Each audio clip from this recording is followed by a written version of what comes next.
This evening, we cover Prop 138, known as the Tipped Workers Protection Act. It aims to protect Arizona restaurant workers from out-of-state interests. However, critics say workers could take home less than they do now. Plus, the candidates for Maricopa County School Superintendent join us. Democratic candidate Laura Metcalfe and Republican Shelli Boggs are in studio. Who is better for Maricopa County schools? This is Before You Vote. Welcome. I'm Mike Broomhead.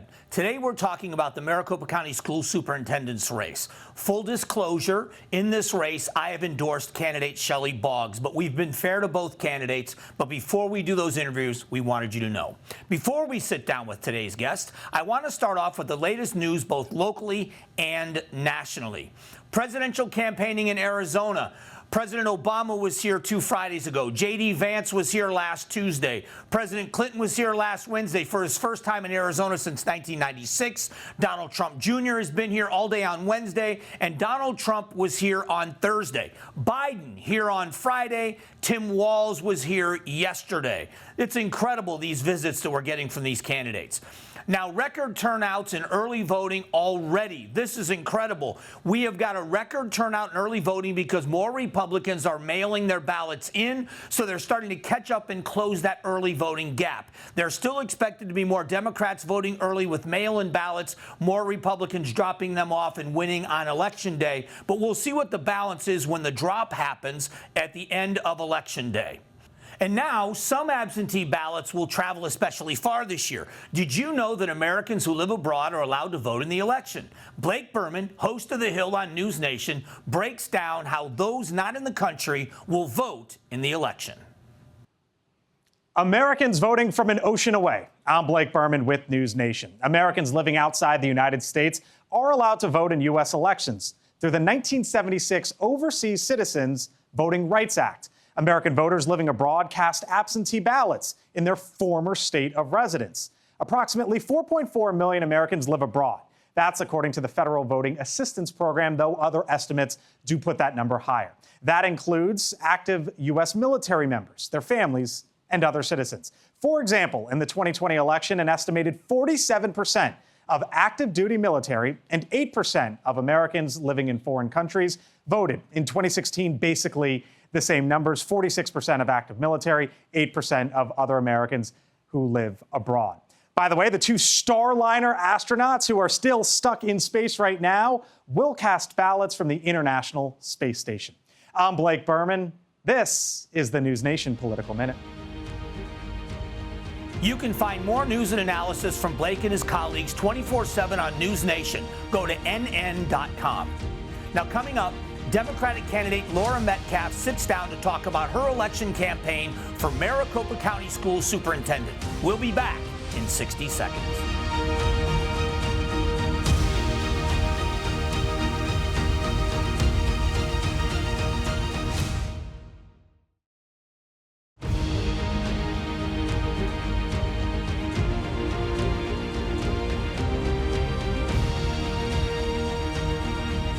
Welcome back to Before You Vote. We are having conversations with the superintendent candidates for Maricopa County. Joining us, the Democrat candidate, Dr. Laura Metcalfe. Thanks for doing this. Well, thank you very much, Mr. Broomhead. Going to ask the same questions of both candidates to be fair. Let's start with qualifications and what the job is. Can you explain what you believe the most important role of the superintendent in the county is and why you're qualified for that job? Certainly. The most important elements of this job or this office, number one, is to replace school board members who step down from their seats. And it's also to provide services and supports to the 58 school districts here in Maricopa County. My qualifications include having been an employee in that office. I was an administrator in that office. And I also worked for the Accommodation School District, which is also part of the office. That's an overlay school district that provides services and education for some of our most vulnerable elements. I was an administrator there. I oversaw special education and about $1.5 million in grants. And when I worked for the county schools office, I was the small schools administrator, where I provided direct services and supports and oversaw grants and other funding programs for rural schools here in Maricopa County. The other element that I believe I'm certified, I'm qualified for is that I'm certified as a school district superintendent. And I have 21 years of school district leadership experience from the classroom to the district office, managing budgets and grants and programs and ensuring that state and federal laws are in place and overseen and supported. Based on what has been going on in the office, where do you think the holes are? What do you think needs to improve first when you go into the office? So what needs to be improved first is the accountability of fiscal use of our taxpayer money. There's between $10 and $14 million of misplaced money and misspent money due to the incumbent's lack of adherence to state law. So financial integrity is first and foremost. So when you look at it's such a massive county. Are there ways you can improve support for teachers? What is it that needs to happen in support for teachers to retain them? Because school shortages, that's one of the biggest issues. Is Right. that a role in your office? So in this office, that can be done, absolutely. To retain and recruit teachers, what we need to do is work with the legislature and make sure that we can provide school funding that would be sufficient for teacher raises. We also need to be able to provide enough individuals to be able to take some of those duties off of a teacher's plate. When you are teaching 150 students a day and you have to do lunch duty and bus duty and curriculum duty and all these other responsibilities there and making sure that those kids are learning and meeting the state standards, there needs to be an opportunity for classroom aides, smaller classroom sizes. All of those are elements that this office can help support legislation in those areas. So when you look at it, is it difficult running against a colleague? Because I know of you both sit on the EVIT school board together. Correct. Does it add an element of difficulty because you work together? You currently work together on a school board. Correct. It does, but I will say that Shelli and I do have a good working relationship together on the EVIT school board. But we also make sure that we keep the politics of our campaigns out of the EVIT school board area because that is not EVIT business.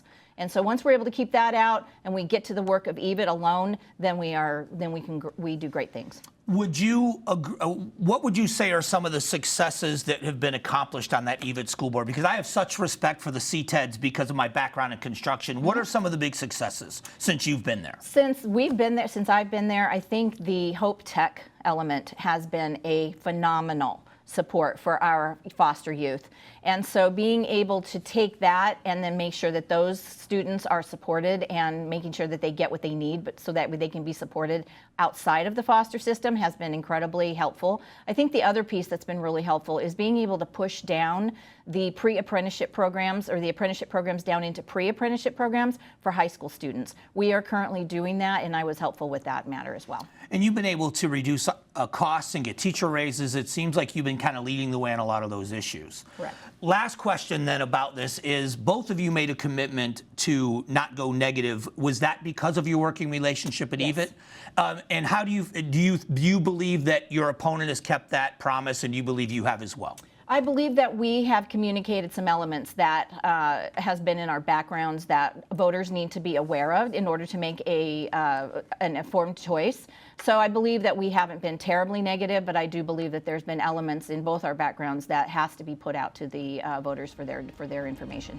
I certainly appreciate the time. I know it's a busy campaign. I wish you the best and hope to talk to you in the future. Thank you so much, Mr. Broomhead. All right, Dr. Laura Metcalfe running for Maricopa County Superintendent. Be an informed voter. We'll be right back. Stay with us. We hear from Republican candidate for Maricopa County School Superintendent Shelli Boggs next. Here are her plans for the county schools if elected. Plus, Danny Seiden from the Arizona Chamber of Commerce joins us to talk about Prop 138, the Tipped Workers Protection Act. This is Before You Vote.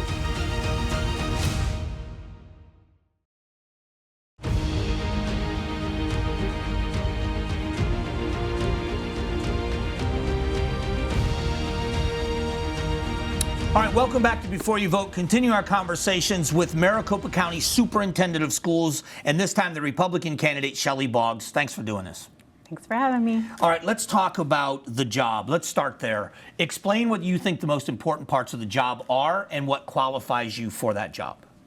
Oh, there's lots of parts of this job that are very important. With my experience as a board member, appointing good candidates, or good people to these vacancies on the school boards are very, very, very important. It's what makes the difference in school boards. When you look at support for teachers, retaining good teachers, does your office play a role in that, or do you think you could play a role in keeping good teachers? Absolutely. I serve on the EVIT board. When I got on that board, I knew that we needed to have good professional development for teachers. And I think that teachers now are leaving because they don't have that support. They don't have professional development. They're lacking classroom management skills, and the administration is not backing and supporting them. And I can provide that sort of service to them.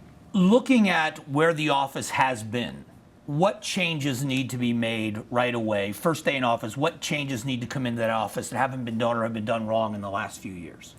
Well, I don't want to say it's wrong. I would do things differently. Okay. I believe that the community has been left out of major decisions in different school districts. I believe that the current Maricopa County Superintendent has failed the community by not going to them and understanding the issues in the school districts before he appoints people to the vacancies. That will change. That will change. I already go to school board meetings. I'm not even in the position, and I attend them just for support for these moms that have worked so hard to get on these boards to bring change to the school districts. When you look at the successes that you've experienced on the EVIT school board, and you know I'm such a big a proponent of the CTEDs and what you do at EVIT, how do you translate? What are some of those big accomplishments, and how do you take those experiences and how do you implement them, or what does it motivate you to do in this job, or is it just apples to oranges? I think for this position, it's definitely a leadership position, and getting onto that EVIT board, I knew that there were issues that needed to be taken care of and handled right away. Building relationships with people who in the education arena and in our, I guess, political world is very helpful in making changes.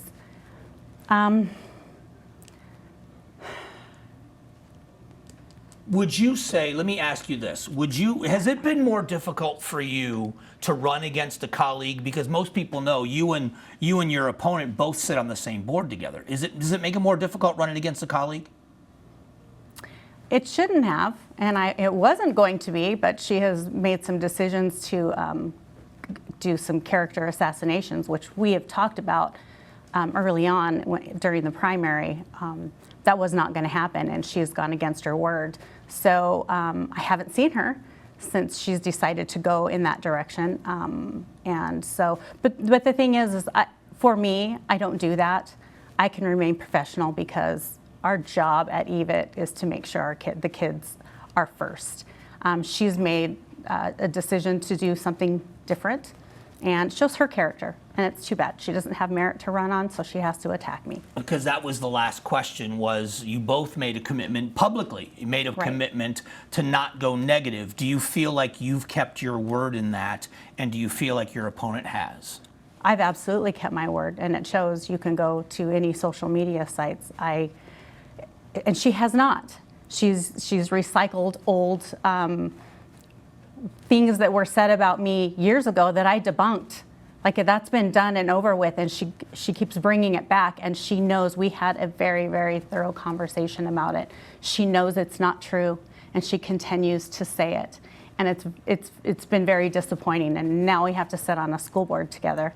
I haven't seen her since she made those decisions, and I don't know how friendly I'm going to be. Yeah, I guess that makes sense. Listen, I want to thank you for doing this. I know it's a busy season for you in the campaign season. I wish you the best, and I look forward to talking to you again. Thanks, Mike. All right, candidate for school board and the Republican side of things, being informed voter. We'll be right back.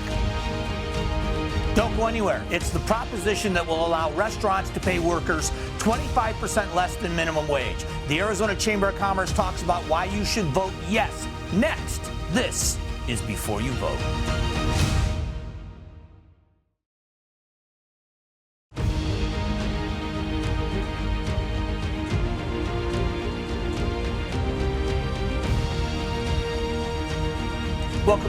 Before You Vote. The issue on the propositions, some are a little confusing with the language. So to sort out one of the most important ones, I think, Prop 138, is Danny Seiden from the Arizona Chamber of Commerce and Industry. Thanks. Thanks for having me on, Mike. You're right. These initiatives, when you look at the ballot language, sometimes it can be a little bit confusing. But I love that people are reading it and wanting to understand it. So I'll do my best to explain. So my producer on the radio side, we were talking on the air, so I'm not telling secrets. She votes early, and she's informed because she does the show every day of the week.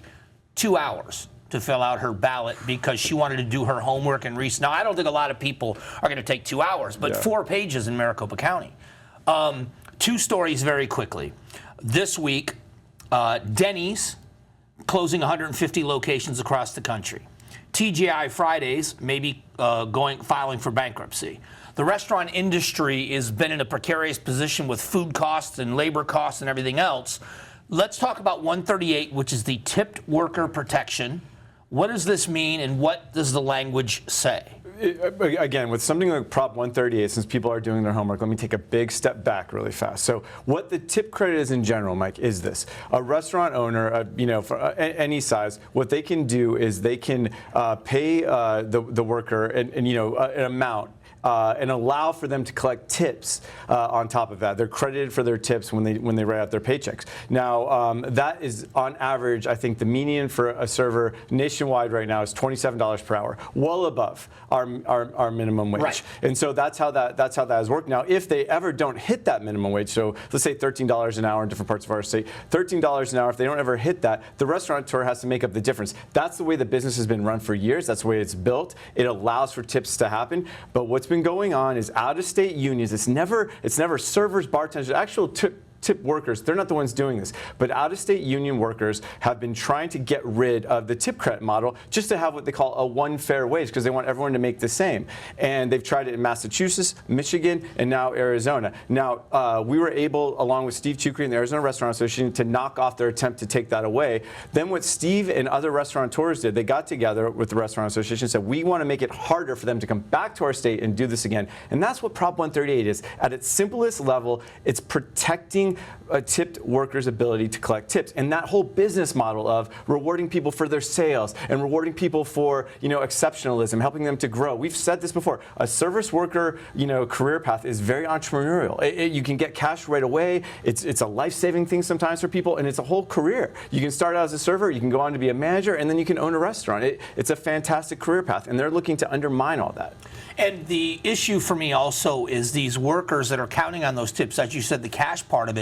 You're talking about people that are adjusting schedules to fit children's lifestyles, and they can get that cash on the nights they work, and their economy is improved, and their family. That's 100% right. If you start a new job, you won't see a paycheck sometimes almost 3 weeks.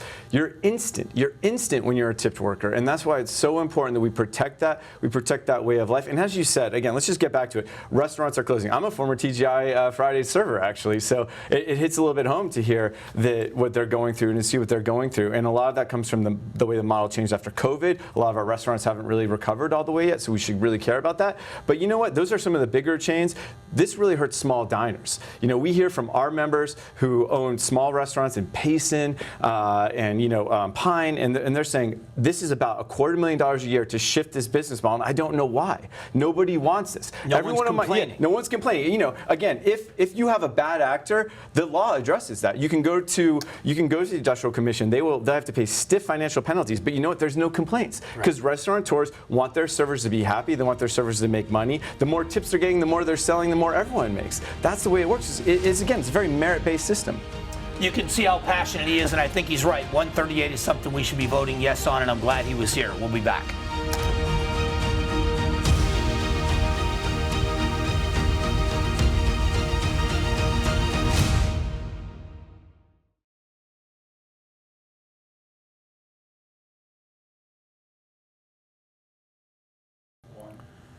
Thank you to Maricopa County School Superintendent candidates Laura Metcalfe and Shelli Boggs, as well as Danny Seiden for joining us this week.